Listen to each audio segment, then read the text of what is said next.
स्वागतांना वंदन. महात्मा ज्योतिबा फुले यांना अभिवादन. परमपूज्य डॉक्टर बाबासाहेब आंबेडकर यांना पण अभिवादन. अध्यक्ष महोदय, या सत्राचं संचालन करणारे मान्यवर आणि आपण सर्व, आपणा सर्वांना साधुवाद, मंगलकामना, अभिवादन आणि सप्रेम जय भीम. धम्मसंगोष्ठीची ही 200वी सभा. साधारणपणे 52 आठवड्याचा वर्ष म्हटलं तर 4 वर्ष या सभेला झालेत. सातत्याने सुरू असलेला हा उपक्रम, धाबडे सरांनी जसं म्हटलं, ही संगोष्ठी प्रज्ञावंतांची आहे, बुद्धिवंतांची आहे, इंटेलेक्च्युअल्सची आहे. सातत्याने विचारविनिमय करणारी आहे. स्वतःचं आणि इतरांचंही प्रबोधन करणारी आहे. कारण प्रबोधनाची प्रक्रिया ही नेहमी 2 वे असते. जेव्हा आपण प्रबोधनाचा विचार करतो तेव्हा प्रबोधन करणारे आणि ज्यांचं प्रबोधन करायचं ते, या दोघांचंही प्रबोधन सातत्याने सुरू असतं. कारण ही इंटरॅक्टिव्ह प्रोसेस आहे, त्यामुळे हे प्रबोधन सातत्याने सुरू असतं. प्रबोधनाची परिणती जर कृतीमध्ये होत असेल तर खऱ्या अर्थाने ते प्रबोधन यशस्वी झालं असं म्हणता येईल. अन्यथा प्रवचन होतं ते, अन्यथा ते धाबरडेचे ते प्रवचन होतं. तर प्रवचनाच्या ऐवजी तुम्ही प्रबोधनावर विश्वास ठेवता, याचा मला अभिमान वाटतो. मी तुमचं अभिनंदन करतो. अशा या संघाच्या, अशा या संगोष्ठीच्या 200व्या सभेकरता तुम्ही मला अतिथी म्हणून आमंत्रित करून माझा जो सन्मान केला त्याबद्दल मी तुमच्या सर्वांप्रती कृतज्ञता व्यक्त करतो. आणि तुमचा हा उपक्रम असाच निरंतर सुरू राहावा, तुमच्यानंतरही. धाबरडेजी, तुमच्यानंतरही सुरू राहावा अशी मी मंगलकामना व्यक्त करतो. बनसोडांचा जेव्हा मला फोन आला, कधी कधी इंटरेस्टिंग असतं, बनसोडांचा जेव्हा फोन आला तेव्हा संवाद होता आमचा की आम्ही भंतेजींना बोलावलं, भंतेजी आले नाहीत, तुम्ही येणार का? तर असं इंटरेस्टिंग असतं ते. आता म्हटलं अशा लोकांबरोबर संवाद साधण्याची संधी मिळते आहे आणि त्यानंतर भोजनही आहे. त्यामुळे अशी संधी सोडू नये, आपण गेलं पाहिजे. आणि म्हणून मी या तुमच्याशी संवाद साधायला उपस्थित झालो. बनसोडांना मी म्हटलं होतं की तुम्ही जर विषय सुचवला तर बरं होईल. तर ते म्हणे आता तुम्हीच सुचवा विषय आणि तुम्हीच बोला. तर मला थोडंसं आरक्षणासंबंधी बोलावं असं वाटलं. आरक्षणाचा विषय मी एवढ्याच करता निवडला, म्हणजे वर्तमान सरकार आणि आरक्षणाचं धोरण हा माझा काही विषय नव्हता, आज विषय नाही आहे. त्याविषयी थोडंसं जर मी बोलण्याचा प्रयत्न करेन, कारण तो माझ्याकरता कमी महत्त्वाचा विषय आहे. परंतु आरक्षणाचा विषय निवडण्याच्या पाठीमागे भूमिका अशी आहे की सध्या सर्वोच्च न्यायालयात काही प्रकरणं प्रलंबित आहेत. काही पुनर्विचारार्थ आहेत, काही वारंवार उपस्थित केले जातात. आणि जेव्हापासून आरक्षण लागू झालं तेव्हापासून सर्वोच्च न्यायालयाच्या माध्यमातून या आरक्षणावर प्रतिबंध कसा आणता येईल. कारण सरकार आरक्षण कमी करत आहे, सरकारची नीती आहे, आर्थिक नीती आहे. ही नीती सरकार बदलता येते. ही नीती सरकार बदलता येते. परंतु सर्वोच्च न्यायालयाचे जर निर्णय झालेत तर सरकार बदललं तरी कदाचित ते निर्णय बदलता येणार नाहीत, एवढं सर्वोच्च न्यायालयाचं महत्त्व आहे. आणि मुद्दाम अनुच्छेद 15(4) आणि 16(4) याचा जर विचार केला तर हे फंडामेंटल राईट्समध्ये आहेत. अनुच्छेद 15(4) आणि 16(4) हे फंडामेंटल राईट्समध्ये आहेत. आणि हे फंडामेंटल राईट्समध्ये असल्यामुळे सरकार कोणतंही आलं तरी संविधानातून आरक्षण जाणार नाही. माझा मुद्दा समजून घ्या. सरकार कोणतंही आलं तरी संविधानातून आरक्षण जाणार नाही. लागू कसं करावं, संविधानाला वळसा घालून कसं करता येईल, हे सगळे प्रयास सरकार करू शकेल. परंतु आरक्षण संविधानात कायम राहील. आणि आरक्षण संविधानात कायम राहिलं तर सरकार बदलून, सरकारवर दबाव आणून, सरकारच्या विरुद्ध आंदोलनं करून आरक्षण कंटिन्यू करता येईल, लागू करता येईल, वाढवता येईल. परंतु सर्वोच्च न्यायालयाने जर निर्णय दिले तर ते संविधानिक आरक्षणावरही, फंडामेंटल राईट्सवरही प्रभाव टाकू शकतात. आणि म्हणून त्यासंबंधी चर्चा करावी या उद्देशाने मी आजच्या विषयाची मांडणी करायचा विचार करतो आहे. काही विषय म्हणजे काही विषय सर्वोच्च न्यायालयापुढे आहेत सध्या प्रलंबित, 4ही विषय. आरक्षणाअंतर्गत आरक्षण हा एक विषय आहे. इकॉनॉमिकली वीकर सेक्शन्सना आरक्षण, EWS. आर्थिकदृष्ट्या दुर्बल घटकांना आरक्षण हा एक विषय सर्वोच्च न्यायालयापुढे आहे. मुस्लिम दलित आणि मुस्लिम ख्रिश्चन यांना अनुसूचित जातीच्या सूचीत समाविष्ट करून अनुसूचित जातीला लागू असलेलं आरक्षण त्यांना देण्यात यावं हा विषय पुन्हा पुन्हा सर्वोच्च न्यायालयापुढे विचाराकरता येतो आहे. आणि आरक्षणाची मर्यादा 50% अधिक वाढवण्यात यावी हा विषयही वारंवार सर्वोच्च न्यायालयापुढे येतो आहे. आणि मग या परिप्रेक्ष्यात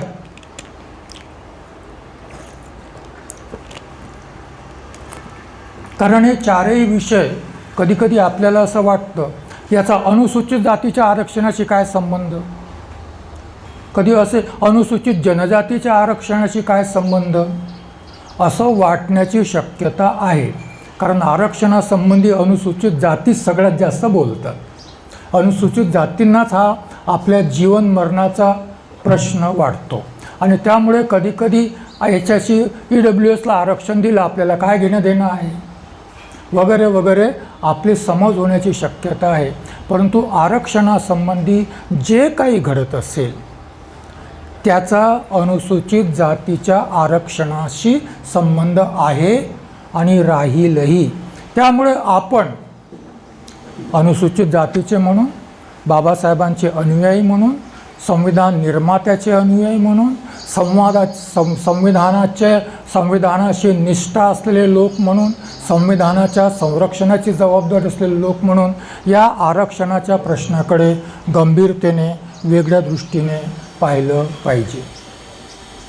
जसं धाबर्डेजींनी म्हटलं, मैं अकेला ही चला था जानिबे मंजिल, मैं अकेला ही चला था जानिबे मंजिल, लोग मिलते गए कारवां बनता गया, लोग मिलते गए कारवा बनता गया.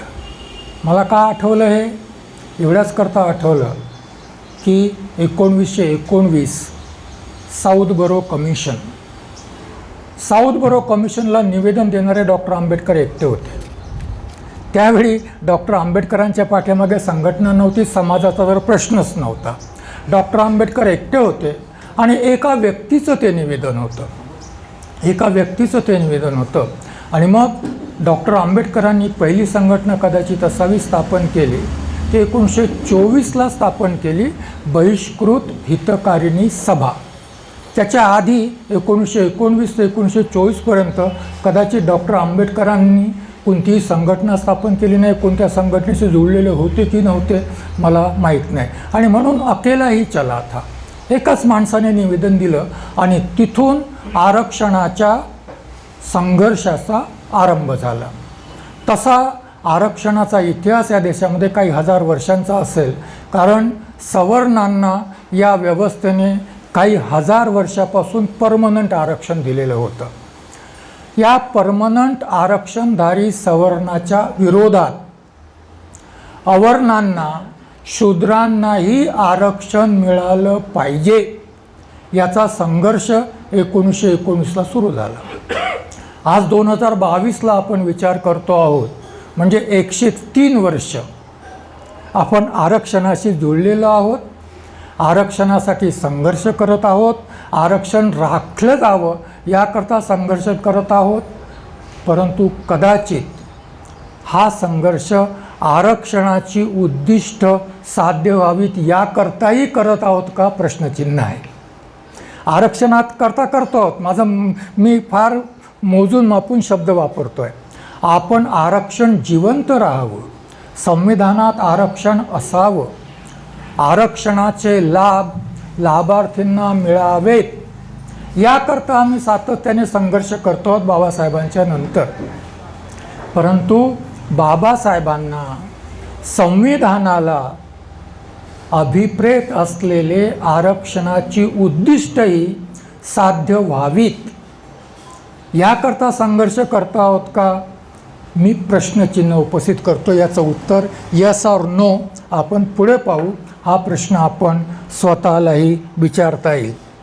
आज जर विचार केला, आज अकेला ही चला था, आज जर 2022ला विचार केला तर आरक्षणाचे लाभार्थी आजच्या लोकसंख्येमध्ये अधिकृतरित्या 74.5% आहेत. किती आहेत आजच्या आरक्षणाचे लाभार्थी? 74.5%. अनुसूचित जाती 15%, जनजाती 7.5% आणि OBC 52%. आरक्षण किती आहे माहीत नाही, पण लाभार्थ्यांची संख्या 74.5% आहे. तुम्हाला माहीत असेल, वाचलं असेल तुम्ही, भारत आज कदाचित जगातील सर्वात अधिक लोकसंख्या असलेला देश झाला असेल. बरोबर आहे दाबरडे? हां, चीनला मागे टाकून कालपर्यंत चीन हा जगातील सर्वात अधिक लोकसंख्या असलेला देश होता. आज भारत कदाचित जगातील सर्वात अधिक लोकसंख्या असलेला देश झाला असेल. त्याही बाबतीत आपण नंबर 1 आहोत. आणि अंदाज आहे लोकसंख्या आपली 141 कोटी प्लस काहीतरी असावी. 141 कोटी प्लस काहीतरी असावी. त्याच्या 74.5% म्हटलं तर 105 कोटी लोक आरक्षणाचे लाभार्थी आहेत. आणि हे आरक्षण दिलं कोणी? बाबासाहेबांनी. म्हणजे त्यावेळी एकटा होता माणूस 1919ला. आज किती आहेत आरक्षणासाठी? कमीत कमी आरक्षणाचे लाभार्थी तर बाबासाहेबांचं नाव घेतीलच ना. आज किती आहेत त्यांचं नाव घेणारे?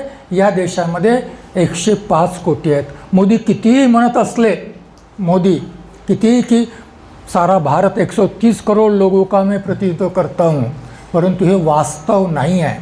परंतु आरक्षणाचा लाभार्थी जर असं म्हणत असेल की नाही, मी बाबासाहेबांप्रती कृतज्ञ नाही, तर तो कृतज्ञ आहे. तर तो कृतज्ञ आहे. लक्षात येतं का मी काय सांगू इच्छितो ते? किती बाबासाहेबांचं नाव घेणारे भारतामध्ये किती आहेत? 105 कोटी लोक आहेत जे नाकारूच शकत नाही. जे नाकारूच शकत नाही असे लोक 105 कोटी लोक आहेत. आणि त्यामुळे मग या आरक्षणाचा आपण विचार या परिप्रेक्ष्यामध्येही आपण केला पाहिजे. सुरुवात झाली राजकीय आरक्षणापासून. आरक्षण 3 प्रकारचं आहे. राजकीय आरक्षण विधानसभा, लोकसभा आणि पंचायती राज व्यवस्थेमध्येही हे रिसेंट आहे. आरक्षण 3 प्रकारचं: राजकीय आरक्षण, सार्वजनिक सेवात आरक्षण म्हणजे सरकारी सेवात आरक्षण, आणि शिक्षणाच्या संस्थांमध्ये प्रवेशासाठी आरक्षण. त्यापैकी राजकीय आरक्षण हा संविधानिक अधिकार आहे, फंडामेंटल राईट नाही. त्या दोनमध्ये अंतर आहे. संविधानात लिहिलेला आहे अनुच्छेद 330 आणि 332च्या अंतर्गत हा संविधानिक अधिकार आहे, परंतु फंडामेंटल राईट नाही. सार्वजनिक सेवात दिलेलं आरक्षण 16(4) आणि शिक्षण संस्थात प्रवेशासाठी दिलेलं आरक्षण 15(4). हे क्रम असा आहे. तो पहिल्यांदा 16(4) आलं, नंतर 15(4) आलं. तेही मी सांगेन. 15(4) पहिल्यांदा संविधानात नव्हतं. तर हे जे आरक्षण आहे हे फंडामेंटल राईट्समध्ये आहे.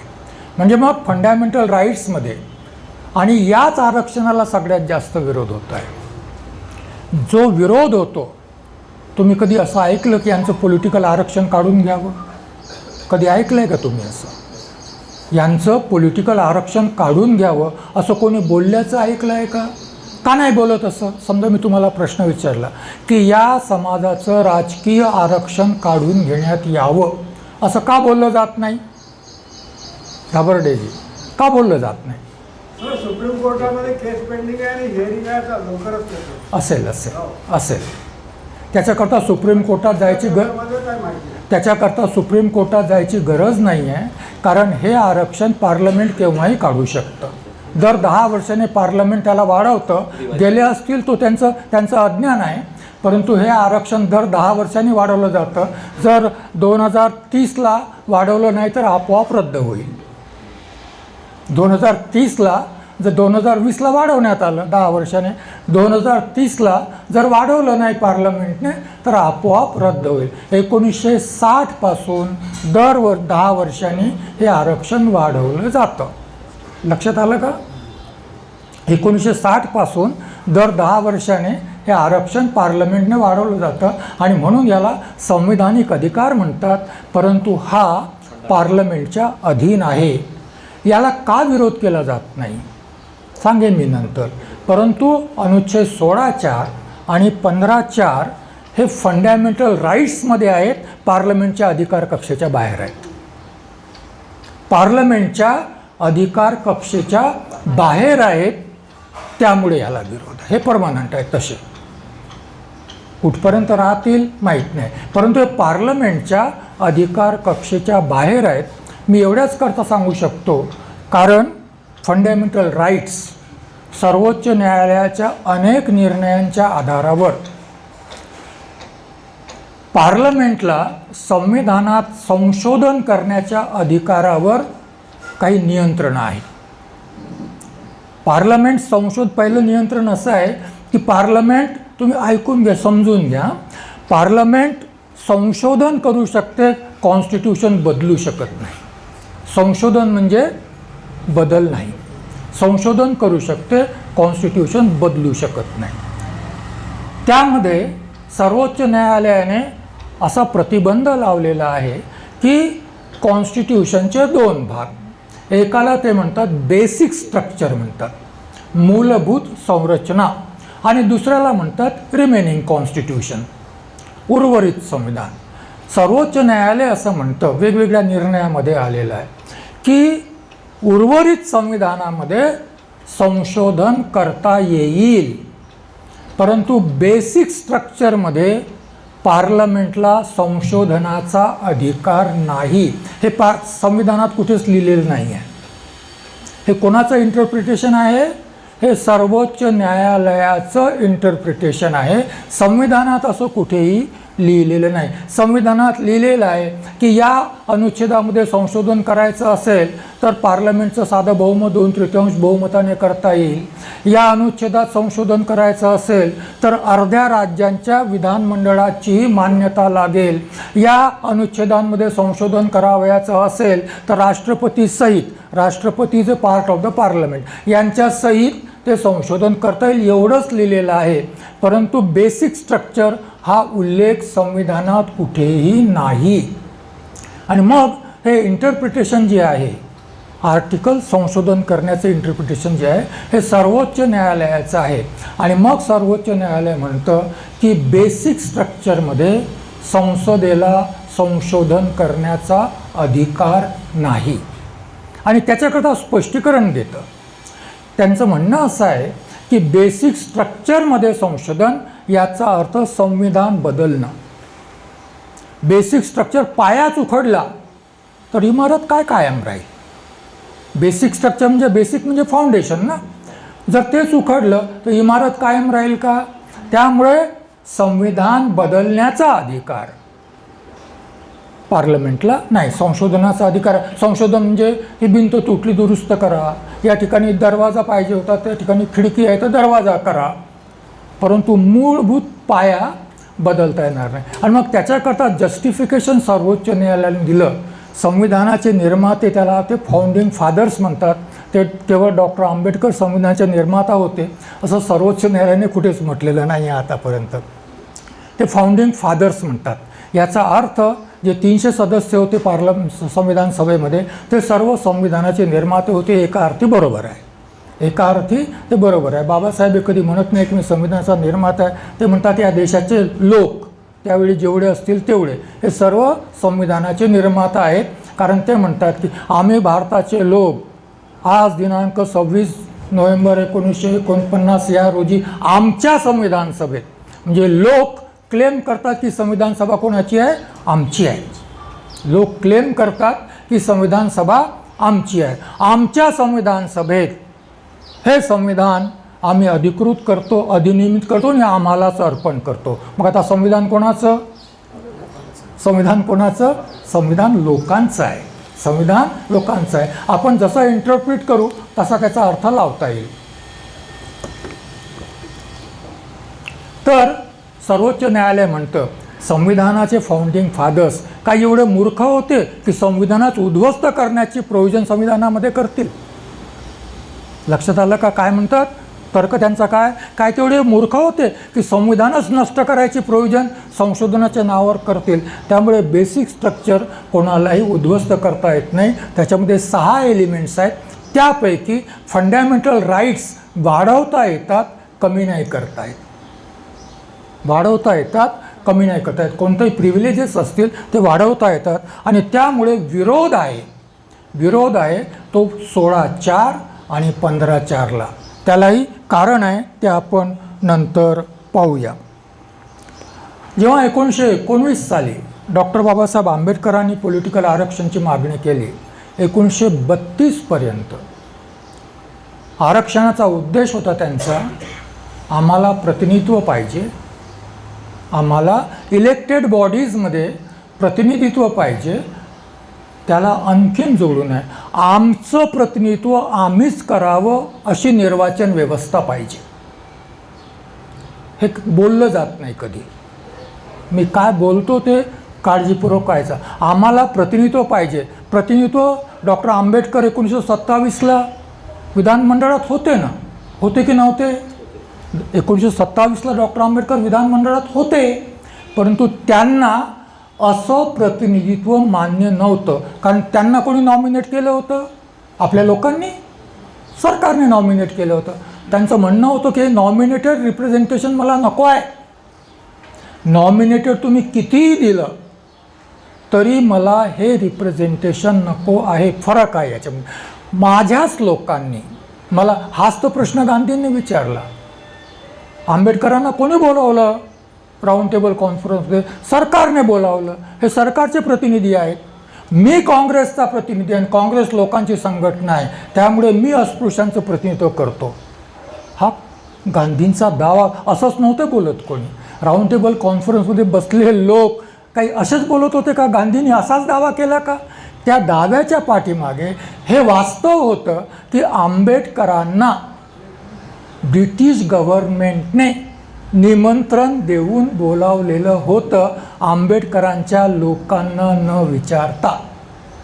बरोबर आहे का?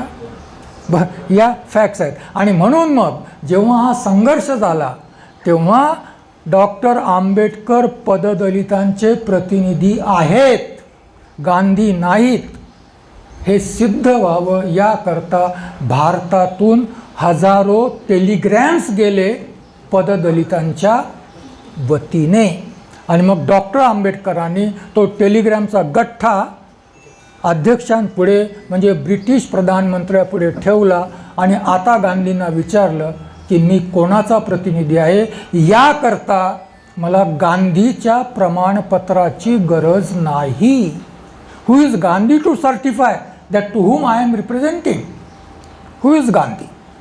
मला प्रमाणपत्राची गरज नाही. तर हे जे सेकंड आहे हे अधिक महत्त्वाचं आहे, हे की आम्हाला प्रतिनिधित्व पाहिजे. केवळ प्रतिनिधित्व नाही तर अशी निर्वाचन व्यवस्था पाहिजे की आम्हाला आमच्या लोकांचं प्रतिनिधित्व, आमचं प्रतिनिधी आम्हाला निवडता येतील. आणि हाच संघर्ष होता 1932 साली. हाच संघर्ष होता 1932 साली. ब्रिटिशांनी या दोन्ही अटी मान्य केल्यात. ब्रिटिशांनी या दोन्ही अटी मान्य केल्यात. कोणत्या? अस्पृश्यांना प्रतिनिधित्व असावं आणि त्यांचे प्रतिनिधी त्यांनीच निवडावेत म्हणून स्वतंत्र मतदारसंघ. स्वतंत्र मतदारसंघ ही निर्वाचन व्यवस्था आहे. स्वतंत्र मतदारसंघ काय आहे? निर्वाचन व्यवस्था आहे, ज्यांचे प्रतिनिधी त्यांनीच निवडावेत यासाठीची. परंतु गांधींना हे मान्य नव्हतं. गांधींना हे मान्य नव्हतं आणि मग गांधींनी आमरण उपोषण केलं. गांधींना स्वतंत्र मतदारसंघ मान्य होतोय, म्हणजे अस्पृश्यांना आरक्षण मान्य नव्हतं सुरुवातीला, पण तरीही संयुक्त मतदारसंघ आणि राखीव जागा का मान्य केल्यात? गांधींनी प्राण का नाही दिला की मी अस्पृश्यांना आरक्षण देतच नाही, यासाठी मी जीव देईन? का नाही दिला जीव? हे प्रश्न कधी पडतात का आपल्याला? का नाही दिला जीव गांधींनी? आरक्षणाला विरोध करणाऱ्या गांधींनी संयुक्त मतदारसंघ राखीव जागा का मान्य केल्या? सांगा ना. सिंपल आहे. जर संयुक्त मतदारसंघ आणि राखीव जागा आल्या तर अस्पृश्यांचे प्रतिनिधी अस्पृश्य निवडणार नाहीत, बहुसंख्याक निवडतील. आजची व्यवस्था काय आहे? राखीव जागा आहे, परंतु सर्वांना त्या राखीव जागेवर मताचा अधिकार असल्यामुळे कोण निवडतात? अस्पृश्यांचे प्रतिनिधी किंवा अनुसूचित जातीचे प्रतिनिधी कोण निवडतात? जे बहुसंख्याक आहेत ते निवडतात.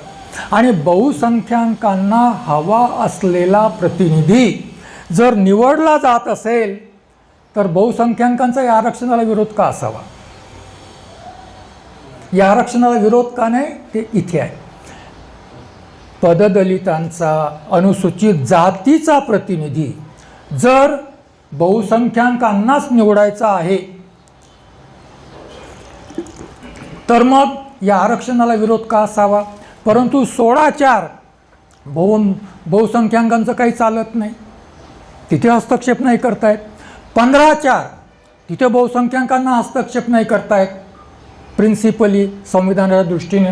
त्यामुळे त्या आरक्षणाला विरोध होतो. आणि म्हणून मग 1956 13 ऑक्टोबर मी मुद्दाम पुस्तक आणलेलं आहे या पॉलिटिकल आरक्षणविषयी बाबासाहेब काय म्हणतात ते. खंड 12 चांगदेव खैरमोडे. या धर्मांतरामुळे घटनेने अस्पृश्य वर्गाला ज्या खास सवलती दिलेल्या आहेत त्या जातील त्याविषयी काय, असा प्रश्न विचारण्यात आला डॉक्टर आंबेडकरांना. ते म्हणाले सर्वसामान्य नागरिकासाठी ज्या सवलतीचा तरतूद केलेली आहे त्या धर्मांतरानंतर आम्हाला मिळतील, कारण आम्ही भारतीयच राहणार आहोत. पण खास सवलतीचा प्रश्न का उपस्थित करता? त्याविषयी चिंता कशाला? घटनेने दिलेल्या खास सवलतीचा लाभ उठवता यावा म्हणून आम्ही सदा सर्व काळ अस्पृश्यच राहावे असे तुम्हाला वाटते काय?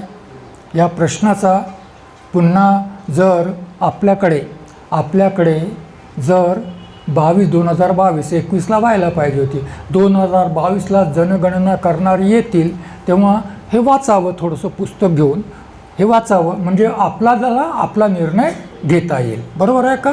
हे वाचावं, बाबासाहेबांनी म्हटलेलं वाचावं, म्हणजे कोणाला मी काय लिहू हे विचारायची गरज पडणार नाही ना. जनगणनेमध्ये मी काय लिहू हे विचारायची गरज पडेल का? कारण बाबासाहेब म्हणतात की सवलतीचा लाभ उठवता यावा याकरता सदा सर्व काळ आम्ही अस्पृश्यच राहावे असं तुम्हाला वाटते काय? आम्ही मनुष्यत्व गाठण्याचा प्रयत्न करीत आहोत.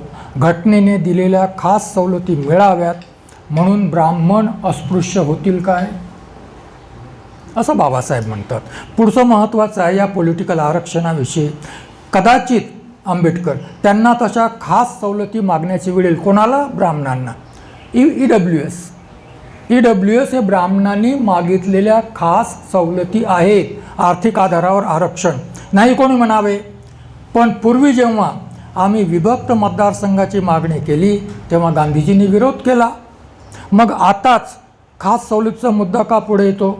बौद्ध धर्म स्वीकारताना खास राजकीय हक्कामध्ये माझे हितसंबंध गुंतलेले नाहीत. 1957ची लोकसभेची निवडणूक पुढे होती.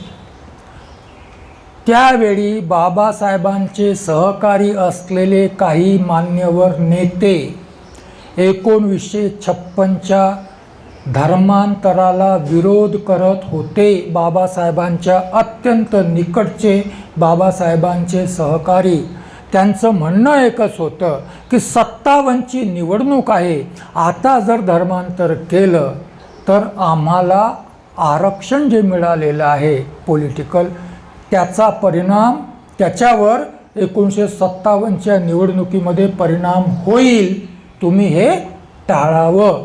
बाबासाहेबांना याचे पत्र अवेलेबल आहेत बरं, हे रिटर्न डॉक्युमेंट आहे. बाबासाहेबांना वैतागाने म्हणावं लागलं की जे येतील ते या, नाही येतील तर येऊ नका, मी ठरवलेलं आहे मी एकटाच धर्मांतर करणार. म्हणजे हे वास्तव आहे, हे आपण समजून घेतलं पाहिजे. विभक्त माझे हितसंबंध गुंतलेले नाहीत आणि जे विभक्त मतदारसंघ आहेत त्यांची काय अवस्था आहे. काँग्रेसने सर्वच जागा बळकावलेल्या आहेत आणि आज अस्पृश्यांचे म्हणून जे प्रतिनिधी राखीव मतदारसंघातून काँग्रेसच्या तिकिटावर निवडून गेलेत त्यांनी कधी अस्पृश्याच्या हितासाठी काही केलं काय. अशा जागा घेऊन करावयाची काय. म्हणजे याचा अर्थ 1956 साली डॉक्टर बाबासाहेब आंबेडकर पॉलिटिकल आरक्षण कंटिन्यू राहावं याविषयी फारसे उत्सुक होते असं दिसत नाही. हे बाबासाहेबांच्या विधानावरून आहे. कारण जर सवर्णच प्रतिनिधी निवडणार असतील तर, बहुसंख्याक हिंदूच जर प्रतिनिधी निवडणार असतील तर, पददलितांच्या हिताची जपणूक करणारा, पददलित्वाद्वारे निर्वाचित होणारा प्रतिनिधी कधीही निवडून येणार नाही. आजही राखीव जागेवरून निवडून आलेला आमचा प्रतिनिधी पहिल्यांदा बहुसंख्याकांची चिंता करतो, कारण ती कॉन्स्टिट्युएन्सी आमच्या मतापेक्षाही त्याला अधिक महत्त्वाची वाटते. नंतर उरलं काही तर तुमच्या वाट्यावर येईल आणि तेवढ्यातही आम्ही खुश आहोत, तेवढ्यातही आम्ही खुश आहोत. म्हणजे कधीकधी दुसरं वेगळ्या प्रकारचं उदाहरण, राजीव गांधींनी एकदा म्हटलं होतं की 1 रुपया आम्ही पाठवतो तिथून लोकांच्यासाठी, 15 पैसे लोकांपर्यंत पोचतात. आणि एक ब्रह्मदेव शर्मा म्हणून होते जे अनुसूचित जाती जनजाती आयोगाचे कधी अध्यक्ष राहिलेले होते.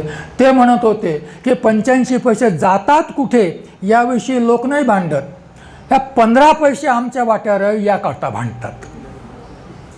लक्षात आलं का आपली अवस्था कशी आहे. हे 85 पैसे जातात कुठे याविषयी नाही भांडत, हे 15 पैशातून माझ्या वाट्यावर किती यावं याविषयी भांडतात. अशी आपली अवस्था आहे.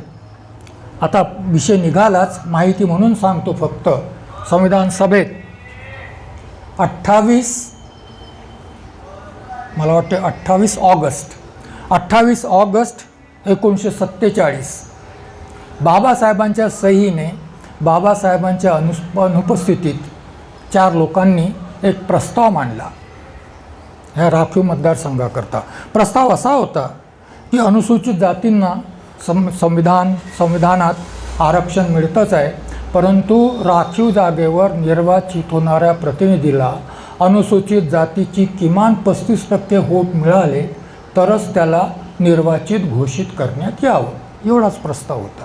काय प्रस्ताव होता. राखीव जागे. त्यांनी आम्हाला स्वतंत्र मतदारसंघ नाही म्हटलं, काय एवढंच म्हटलं की 35% मतं जर आमची त्याला मिळाली तर त्याच उमेदवाराला विजयी घोषित करण्यात यावं. ज्याच्याजवळ संविधान सभा डिबेट्स असतील त्यांनी 28 ऑगस्ट 1947ची तारीख काढावी. बाबासाहेबांचं भाषण नाही आहे, कारण बाबासाहेब अनुपस्थित होते, त्यावरही टीका झाली.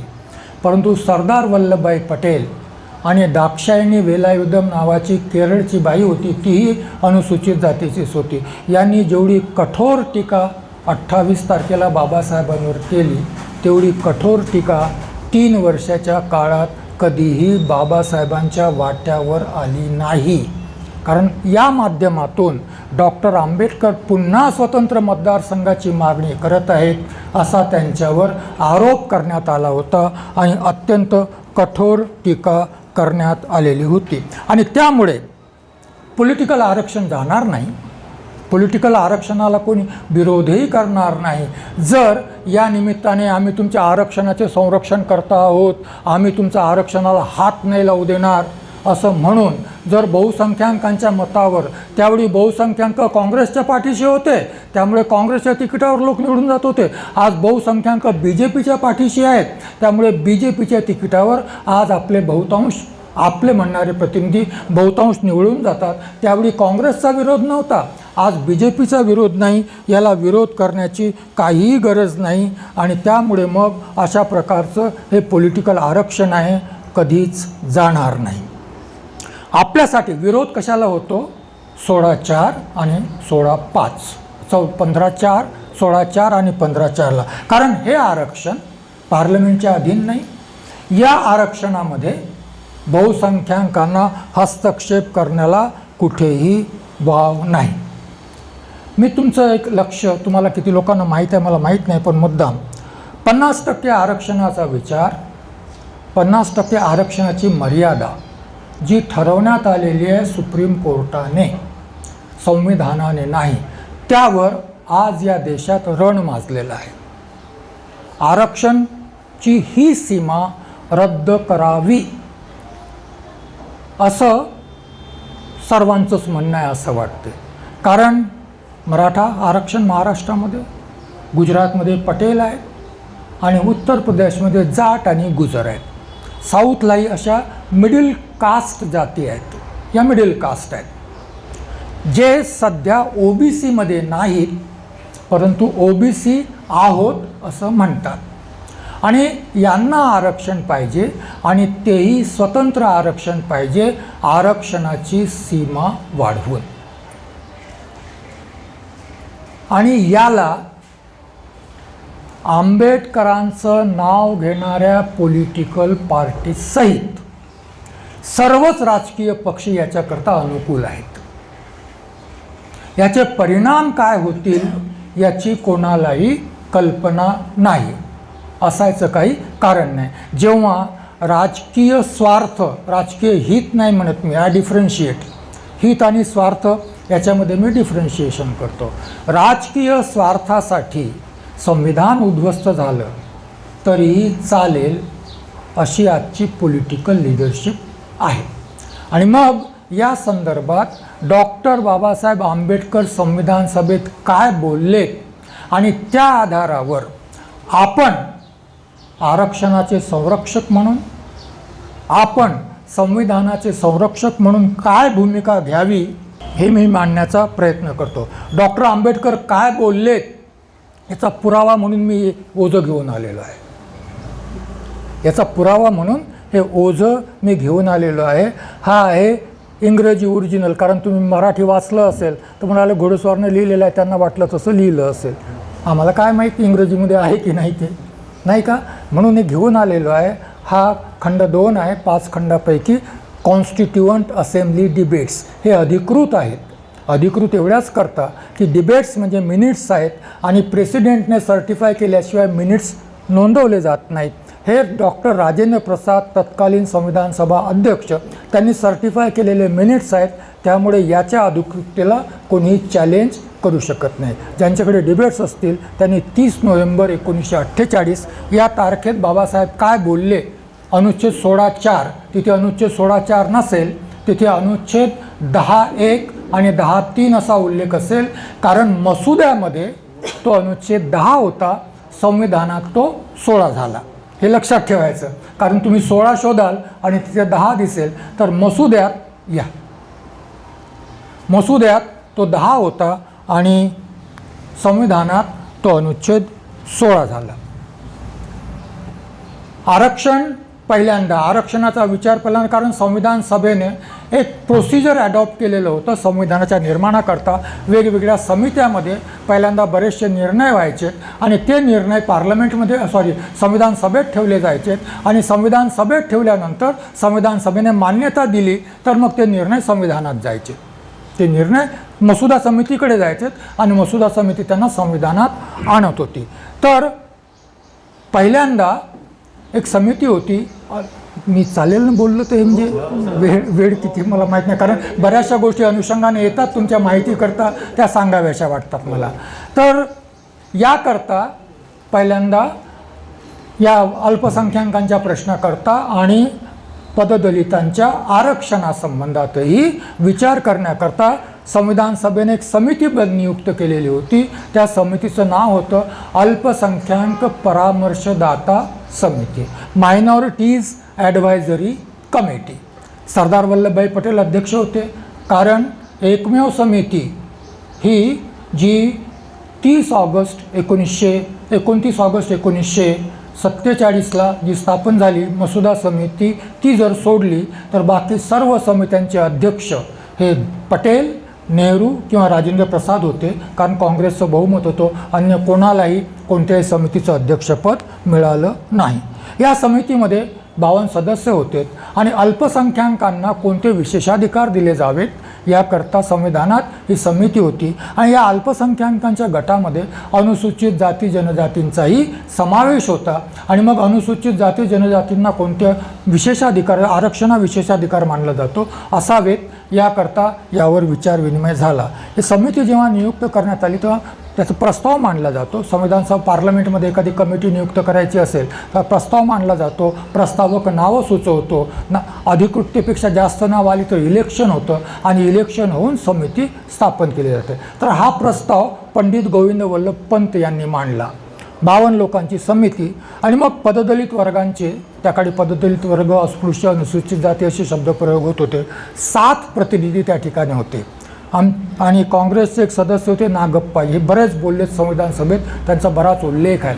नागप्पांनी गोविंद वल्लभ पंतना म्हटलं की तुम्ही आम्हाला कमी प्रतिनिधित्व दिलेलं आहे, आम्हाला या समितीमध्ये अधिक प्रतिनिधित्व हवं होतं, तुम्ही आम्हाला कमी प्रतिनिधित्व दिलेलं आहे. गोविंद वल्लभ पंतांची कॉमेंटमध्ये सुंदर आहे. म्हणजे बाबासाहेबांविषयी लोक असेही बोलत होते. तुम्हाला सांगितलं की 28 ऑगस्टला किती कठोर टीका केली, तर असेही बोलत होते